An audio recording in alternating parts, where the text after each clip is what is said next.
Take us back to Thursday, February 28th, 1992. You were in the Christian publishing world. You're kind of a big deal in the Christian publishing world, Robert. Well, to my mother, I was. To your mother, to a lot of other people too. You represent lots of people as an agent. Right. You've written books. You've been in the publishing side of it. But that particular day in February 1992. It was my 44th birthday. I will never forget it. I had started a business with my buddy, Michael Hyatt, and we had a publishing company, and we had been in business for 5 years, had published about 150 titles, and we had debt. We were carrying debt. Just so you know, the book publishing business is a cash furnace. It burns it up. It burns it up. And I got the phone call that every entrepreneur hopes he'll never get. And my note was being called, and it was over. There was absolutely nothing I could do.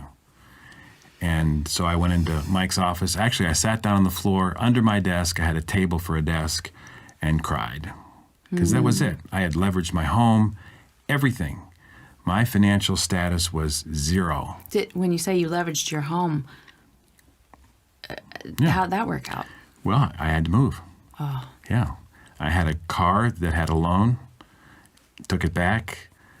2 daughters, one in private high school, one in college, private college. They both came home. It was over. This is It's a big severe deal. ground Absolutely, zero absolutely financially. big And it's deal. not only you going through this, but it's your wife walking through it with you. Clearly. And And I your love how I've children. heard you say that Bobby, and I think your girls really picked this up, Yeah.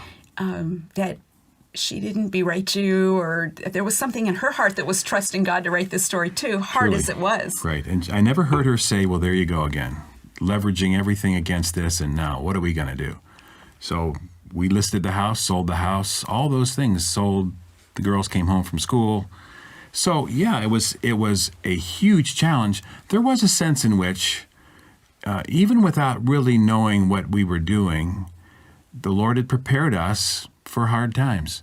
I mean, the story of an entrepreneur is the story of a person who has to be willing to face this, or he should never go into business, or she should never go into business, because you have no safety net. You're out there doing the backflips off the trapeze, and if you slip and fall, you're toast. It's over. So that's really what we had done. And I mean, but the truth is, and you hear this all the time, people saying, if I had it to do over again, I would do it just like that.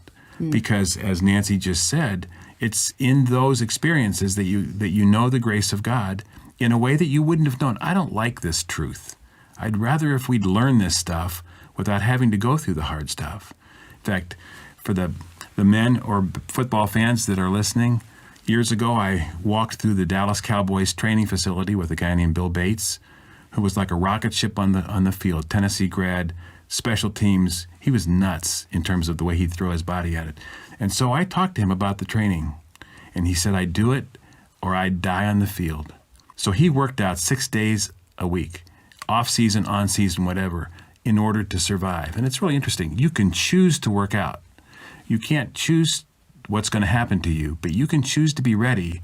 And so that's the truth of what we're talking about here. In God's Word, in His presence, talking to others about your love for Him, in prayer, that's the training room. That's the facility that gets you ready for trusting God to write your story when there are twists and turns. When you say, I wouldn't do it differently, I would accept. In real time, you probably didn't think, wow, this is a great chapter in my story, right? But you're now saying, looking back on it, I wouldn't have changed it. Why? What did you gain from No, that? you're right. This is the box score the following morning. Everything looks great in black and white, but in the moment, I mean, I am sitting under my table in my office crying. And as the days unfolded, other of our team coming into my office without a word, hugging me, crying. They didn't have jobs now. That's right. So you felt the weight of not only your own family, but the weight of all these other families. Absolutely right. Yes.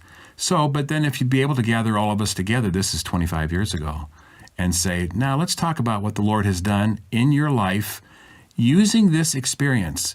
I mean, God writes the resume, and you don't know when you're going to need to pull that out, but he doesn't make any mistakes in your resume. And as you grow in your relationship with him, and as you take life a day at a time, you realize those things that you thought were huge impediments or even failures, God uses them for his glory. That's his promise. He will take the things that we experience and he will use them for his glory, whether we like it or not.